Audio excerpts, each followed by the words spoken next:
হলো, চুপ করে বসে আছে কেন?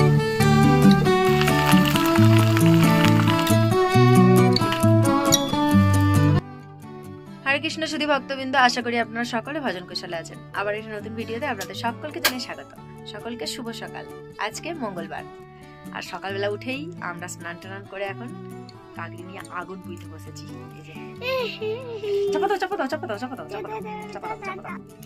কালকে রাত্রে যে কেকটা বানিয়ে রেখেছিলাম সেই কেকটা এখন কেটে নিচ্ছি। কেটে নিয়ে প্রথমে গোপুসোনাদের ভোগ লাগাবো, তারপর এটা দিয়ে প্রসাদ পাবো। আমি তো এমনি প্রসাদ পাবো, আর ওদেরকে একটু চা করে দেবো, ওরা চা দিয়ে প্রসাদ পাবে। যদিও আমাদের চা খাওয়া উচিত না, কিন্তু এই ঠান্ডার সময় চা না খেলে থাকতেও পারবে না, কারণ ভীষণ ভীষণ ভীষণ ঠান্ডা।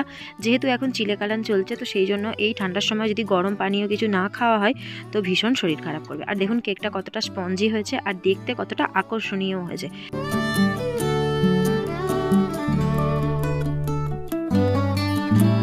তো এই তো কেকটা একটু কাটিং করে নিয়ে পুরো কেকটা নিয়েই এখন গোপুসোনাদের ভোগ লাগাতে চলে এসেছি। একদিকে দুধ দেওয়া আছে আর একদিকে হালকা গরম জল দেওয়া আছে। দুধটাও হালকা গরম আছে। আর দেখুন গোপুসোনাদেরকে কত সুন্দর লাগছে দেখতে, আর আজকে রাধারানীকে তো আরও সুন্দর লাগছে দেখতে। বেড়াবাবুর পুজো আরতি করা সমস্ত কিছু হয়ে গেছে। আমি এই ভোগ লাগিয়ে গেলে ওরা সবাই প্রসাদ পাবে। আজকে সারাদিন অনেক কাজ আছে, ভাবছি একটু পিঠে বানাবো। এই যে দেখুন সাইডে ধূপ প্রদীপ কিন্তু জ্বলছে। চলুন ওই ঘরে যাই, গিয়ে একটু ব্যবস্থা করি। বলো কেমন হয়েছে কেকটা? সুন্দর। আর তোমার খালি টক লাগছে কেক। হ্যাঁ, ডিসলাইক সব দিনেরই ওরকম করো। ওরা চা প্রসাদ পেলো, আর আমি এমনি গরম জল দিয়ে কিন্তু কেকটা প্রসাদ নিয়ে নিলাম।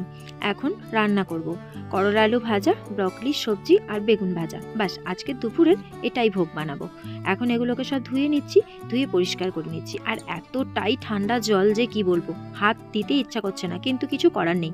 ভোগ তো বানাতেই হবে, আর আমাদেরকেও তো প্রসাদ পেতে হবে। কয়দিন দুপুরবেলা বেড়াবাবুই ভোগটা বানাচ্ছিল, কিন্তু আজ ওর একটু কাজ আছে, সেই জন্য ও কাজের রুমে কাজ করছে। তাই ভাবলাম আমি প্রসাদটা বানিয়ে নিই। আর ব্রকলির সবজি কিন্তু অনেক দিন বানানো হয়নি, তাই নতুন ব্রকলি উঠতেই নিয়ে চলে এসেছিলাম। ব্রকলির কিন্তু সবজি আপনারাও বাড়িতে বানিয়ে দেখবেন, ভীষণ ভালোই লাগে।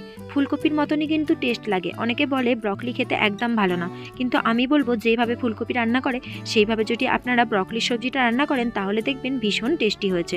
তো আমি এখানে সমস্ত মশলা কষে নিয়ে যেভাবে ফুলকপি রান্না করে ঠিক সেম প্রসেসেই কিন্তু ব্রকলিটা রান্না করে নিই, আর আমাদের সবাইয়ের ভীষণ পছন্দ।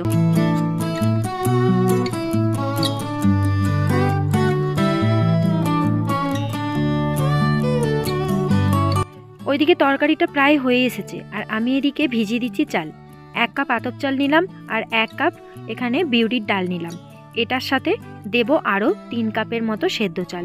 ব্যাস এই একটুখানি চাল দিয়ে আজকে বানাবো সরু চাগলি পিঠে। সরু চাগলি পিঠে খেতে ছোটবেলা থেকেই ভীষণ ভালোবাসি, সেই সঙ্গে আমার ছেলে মেয়ে দুটোও এরকম হয়েছে, সরু চাগলি পিঠে খেতে ভীষণ ভালোবাসে। আর আমার মনে হয় অনেকেই এই সরু চাগলি পিঠে ভীষণ পছন্দ করে। তবে হ্যাঁ, এই পিঠে যেমন ঝোলা গুড়ের সাথেও ভীষণ ভালো লাগে, তেমন কিন্তু ঝাল ঝাল আলুর তরকারির সাথেও ভীষণ ভালো লাগে। দুবার চালটাকে ধুয়ে দিয়ে এবার জল দিয়ে ভিজিয়ে রাখছি, সন্ধ্যাবেলা বানাবো। এখন তো দুপুর 12:30 মতো বাজে।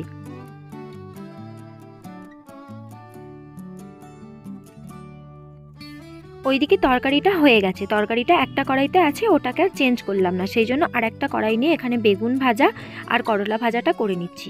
আর এদিকে একজন পড়তে বসেছে, দেখুন কিভাবে পড়া করছে।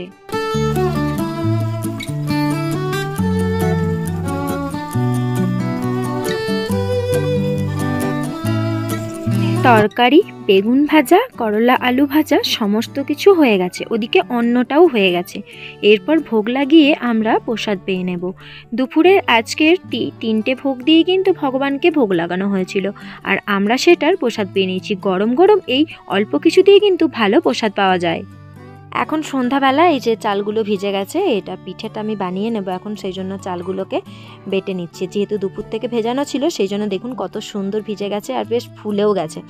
আর ডালগুলো তো অনেক আগেই ভিজে যায়, চালগুলো ভিজতে একটু দেরি হয়। যদিও আতপ চাল খুব তাড়াতাড়ি ভিজে গেলেও সেদ্ধ চালটা ভিজতে একটু দেরি হয়। আর এখানে যেহেতু সব রকম কিছু একসাথে মেশানো ছিল, সেই জন্য তো ওয়েট করতেই হতো, সেই জন্য আমি দুপুরবেলা থেকে ভিজিয়ে রেখেছিলাম। আর এই পিঠে বানানোটা আমি আমার মায়ের কাছ থেকে শিখেছি। যখনই বায়না করতাম আমার মা এই পিঠেটা বানিয়ে দিত, বিশেষ করে শীতকালে প্রায় দিন আমাদের এই সরু চাগলি পিঠেটা হতো।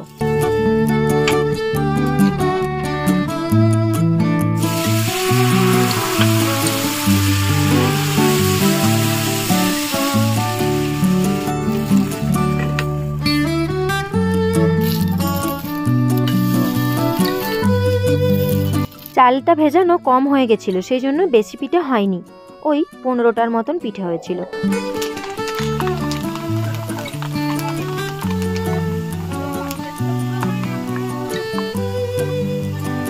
অনেক দিন হলেও চাল ভাজা শেষ হয়ে গেছিলো, তাই এখন চাল ভাজাগুলো ভেজে নিচ্ছি। আর আমি এখানে তেলেই চাল ভাজা ভাজি।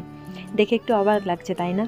আসলে এখানে তো সেরকম কোনো কিছু ব্যবস্থা নেই, সেই জন্য তেলের মধ্যে এরকম চাল ভাজলে কিন্তু ভীষণ ভালো হয়। আর দেখে বুঝতেই পারছেন চালগুলো কত সুন্দরভাবে ফুটছে। তো যেমন চাল ভাজা বালিতে বা নুনে ভাজা হয় ঠিক সেরকম। তবে হ্যাঁ, এখন তেল দেখা গেলেও কিছুক্ষণ পরে কিন্তু আর একটুকুই তেল দেখা যাবে না। দেখুন কত সুন্দরভাবে কিন্তু চালগুলো ফুটে উঠছে, বেশ সুন্দর ফুলকো ফুলকো চাল ভাজা হচ্ছে। আর এইভাবেই কিন্তু আমি চাল ভাজাগুলো ভেজে নিই। এতটাই দূরে থাকি যে মা চাল ভাজা ভেজে পাঠাতে পারে না, সেই জন্যই এই টেকনিক। তবে এটা আমি আগে থেকে জানতাম ঠিকই, কিন্তু কোনোদিন ট্রাই করিনি।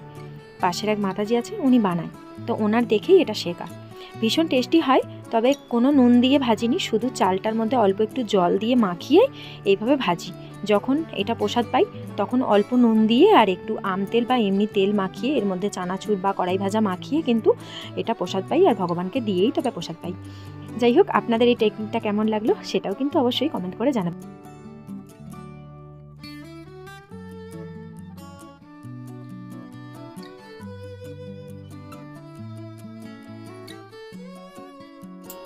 চাল ভাজাগুলো ভেজে নেওয়ার পর 1-1.5 ঘন্টা পরে তবে আমি ডাব্বার মধ্যে ঢুকিয়ে রেখেছি। এটা অনেক দিন স্টোর হবে, যেহেতু এখন ভীষণ ঠান্ডা, মাঝে মাঝে একটু চাল ভাজা দিয়ে গরম কোনো কিছু পানীয় খেতে ভীষণ ভালো লাগে। আর এখন বানাচ্ছি একটা চচ্চড়ি। ফুলকপির ডাঁটাগুলো যেগুলো বাদ দেওয়া হয় সেগুলো দিয়েই বানাচ্ছি একটা চচ্চড়ি। শুনতে কেমন লাগলেও আসলে ফুলকপির ডাঁটার চচ্চড়ি কিন্তু ভীষণ ভালো লাগে। কে কে খায় কিনা জানি না, তবে আমি কিন্তু এটা রান্না করি আর ভীষণ টেস্টি হয়। ফুলকপির ডাঁটাগুলো যেগুলো নরম অংশ সেগুলোকে নিই, একদম যেগুলো শক্ত অংশ সেগুলোকে ফেলে দিই। তো 3-4টে ফুলকপি ডাঁটা পড়েছিল, সেগুলোকে দিয়েই এখন চচ্চড়ি বানানো হচ্ছে।